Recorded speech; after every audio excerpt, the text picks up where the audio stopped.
I saw it the first time, I was knocked out. It was really magnificent. But the set was just gorgeous. And we spent a lot of time on that set. When we went in, it was a revelation to go through that door and then see the factory. Kids ask me in the street, and I get them every 4 or 5 years, I get a new crop. And after they've seen Willy Wonka, I can see walking down the sidewalk, they're staring at me that way. And if I stop and talk, they want to know, was that stuff real? Could you really eat it? And I say, about a third of it you could. That was real. The big suckers, those were all real. But the other stuff wasn't real. Well, what about that buttercup that you took your tea out of and then you ate it at the end? I said, that was wax. I waited till Mel Stewart hollered cut, and then I had to spit it out because I couldn't swallow that stuff. It was just wax. But I started chewing it, and I'd chew it until he said cut, and then... Harper Goff is one of the great reasons for the success of Willy Wonka. He had the most incredible imagination. The big Willy Wonka set with the river, it was designed by him, of course, and somehow he got a river in there and the waterfall to work, and this boat had to be designed. I mean, just incredible amount of work that had to be done. And he just designed this fantasy land. If it looks good on film, it was twice as good in person. I remember when they first opened that chocolate room door, that's our actual reaction. We had not seen it, and it was phenomenal. First of all, I thought, well, the chocolate river is not very deep, about that deep. So how can I jump in or how can I fly in? But there was a big hole on one special site, and you can't jump in there. I'm sorry, it wasn't chocolate at all. It was dirty cold water, and it was very cold. That's the big problem to me for these days, because I have to jump in a lot of times, and it was a very cold day. Well, we're dealing with $2 million. Today the picture would probably cost $80 million. Everything we had to do close to the vest, watch the bucks. But we really were a bunch of amateurs flying by the seat of our pants. And I think the film reflects that. It has that kind of energy, that kind of ingenuity.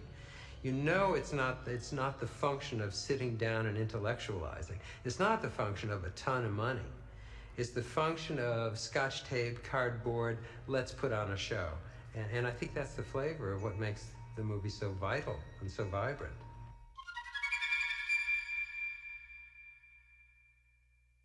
Who can take a sunrise, sprinkle it with dew? When we began to think about the structure of the whole picture, the idea of music came up.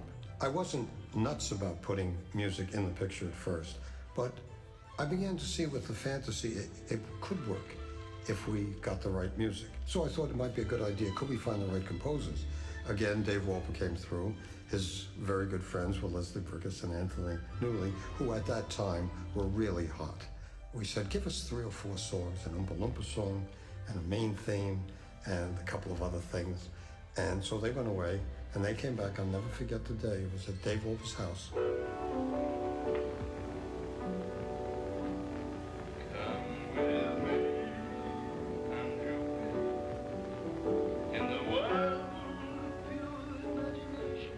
But the Candyman with Sammy Davis Jr. turned out to be the big smash of the picture. Anthony Newley, you know, was a good friend of Sammy Davis, played the song for him. Newley wanted to play the Candyman in the picture, and so did Sammy Davis. They both wanted to play the Candyman in the picture. And I said no, because I wanted the picture to be as real. I come from a documentary background. I didn't want it to be showbiz. The music by Tony Newley and Leslie Bricusse had been completed before the screenplay was, before Roald Dahl ever arrived on the set. And so they started building the sets, and in fact, in Munich, started filming the musical sequences. They needed dialogue to get into those numbers and get out of those numbers. And I had to write those out of continuity, because once they finished the songs, they would break that set and rebuild it for another musical number. On the night I recorded, Anthony Newley came by. He just put his arms around me, gave me a big hug, and said all the best. And then he left. But he'd come in just to do that. And he didn't stick around. He didn't want to make me nervous, so singing, because it's For actors, it's more difficult to sing than to act. If you want to view paradise, simply look around and view it. Anything you want to do it. Want to change the world, there's nothing to it.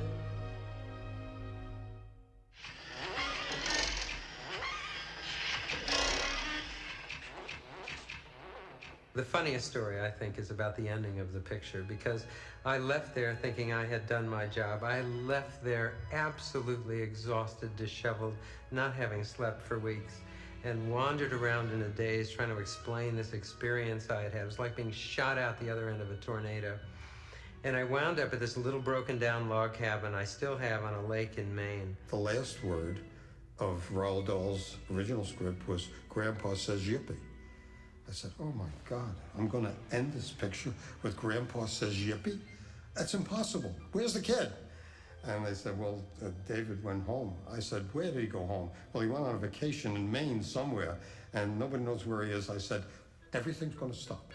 I am not going to end the picture with Grandpa saying yippee. I said, find me David Seltzer. I was on my way to go fishing one day up in Maine, and a phone rang. There was only one phone up there. It was a payphone, literally tacked to the trunk of a tree, so that anybody around could hear it. It would go all the way across the lake, and it was ringing, and I walked over and picked it up. And it's Germany, and it's Mel Stewart, and he's on the set. And I said, what are you doing? He said, I'm on vacation. I said, I know you're on vacation, but I'll tell you what. I am here, and there are dozens of people, and we're spending a lot of money, and we can't finish the film, and I want the end line of this picture. He says, well, when do you want it? I said, now. I want it now. Like in the song, I want it now. I want it now. And I thought, well, I will pitch the only thing I can think of, but how pathetic. They all lived happily ever after. So I said to Mel, so what we'll do is they're flying in the air, and Willy Wonka looks at Charlie and says in a very warning voice, Don't forget what happened to the man who suddenly got everything he always wanted. What happened? He lived happily ever after. So I'm standing on the phone, and there's dead silence on the other end. I thought, I am sunk. I said, Mel, are you there? He said, fantastic. And I said, that's it. And I hung up, and I gave Gene the line, and we started to shoot it. It gave me the chills when Mel told me what David had come up with. I thought it was a wonderful ending to the film.